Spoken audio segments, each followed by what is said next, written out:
Hello there, this is Mr. Rusty.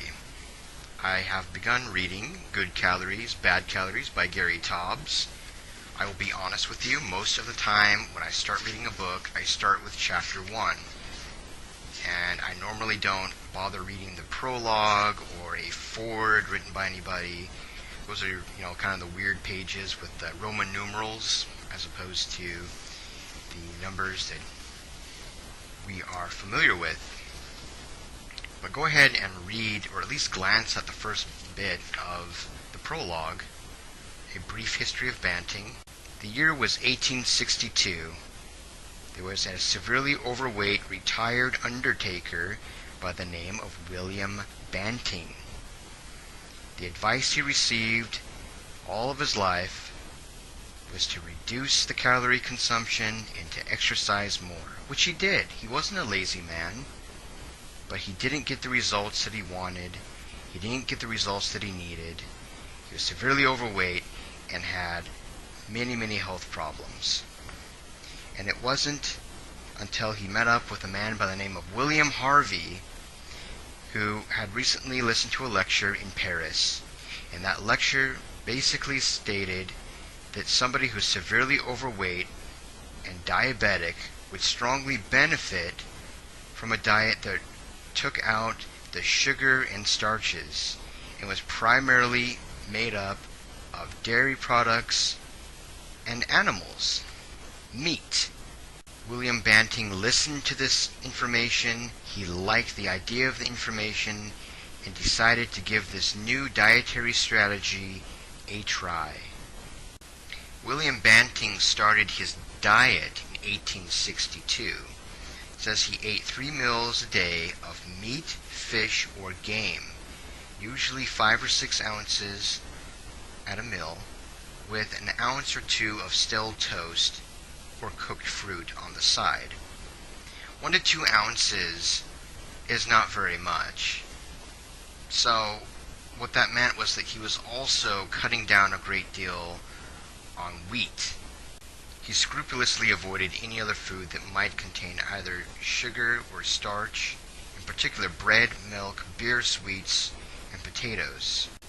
William Banting lost 30 pounds by the following May, and lost a total of 50 pounds by early 1864. William Banting's style of dieting became popular for a time. However, it clashed with the ideas of some of the main doctors in public health at that point in time, and for that reason it sort of fizzled out and lost popularity. After William Banting's story, Gary Taubes takes you through a ride of history where basically the same exact thing happens over and over again. Somebody stumbles upon this idea that if you cut out wheat, sugar, and starches, or at least reduce these 3 to a great amount, that people who are overweight start to lose weight and they become more healthy. Every time there is opposition to this idea, and that opposition causes it to lose popularity until it resurfaces again sometime later. The biggest argument against low-carb diets currently is that there is not enough fiber in the diet. I am following the guidelines of the 100 by Jorge Cruise.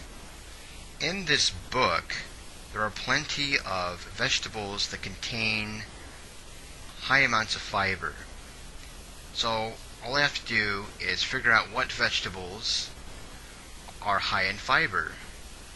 And then I go into the book, in the freebies list, and I eat those. And there are some fruits that are also on the freebies list. And some of those are high in fiber as well, so I can eat those. And there are plenty of fruits that aren't on the freebies list, but I am entitled to eating 2 servings of fruit per day.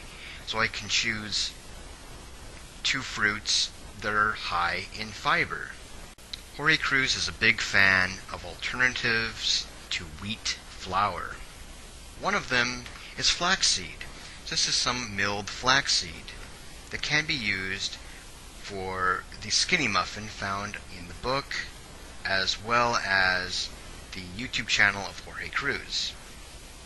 So, let's see, 2 tablespoons has 1 gram soluble fiber and 3 grams insoluble fiber. The recipe for the skinny muffin calls for 1/4 of a cup, which is actually 4 tablespoons, which means that this is doubled. So there's 6 grams insoluble fiber and 2 grams soluble fiber for a total of 8 grams of dietary fiber.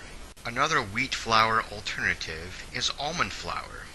You can either buy almond flour at the store, or you can buy almonds yourself and grind them up yourself. Or you could just buy almonds and eat them by itself. 1 serving size is 1 ounce, which is about 23 almonds. So you'll get 3 grams dietary fiber from those 2 wheat alternatives. You get plenty of fiber by itself. And keep in mind, though, that you're entitled to have some extra dietary fiber. If you really want to have a handful of Cheerios, you can, because you're entitled to having 100 sugar calories per day. Or if you go with the 300 sugar calorie plan, you get a little more. So I feel that I have pretty well debunked the myth that you can't get enough fiber in the diet, whether it's soluble or insoluble fiber. You can get enough of it on a low-carb diet. You just have to do it correctly.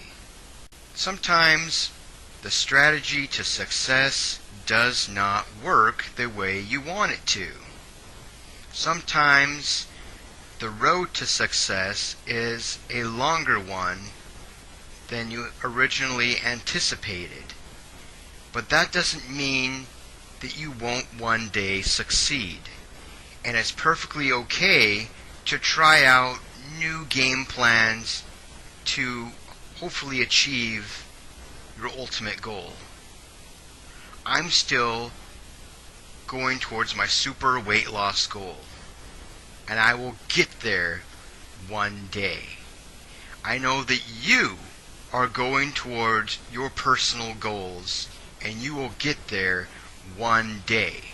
Whatever your goal may be, do your very best to just hang in there and keep going towards that goal.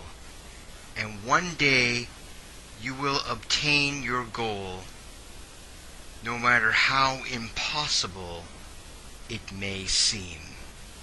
This is Mr. Rusty thanking you for watching my video. Please feel free to like, link, and leave a comment below. Have yourself a wonderful day. Bye-bye.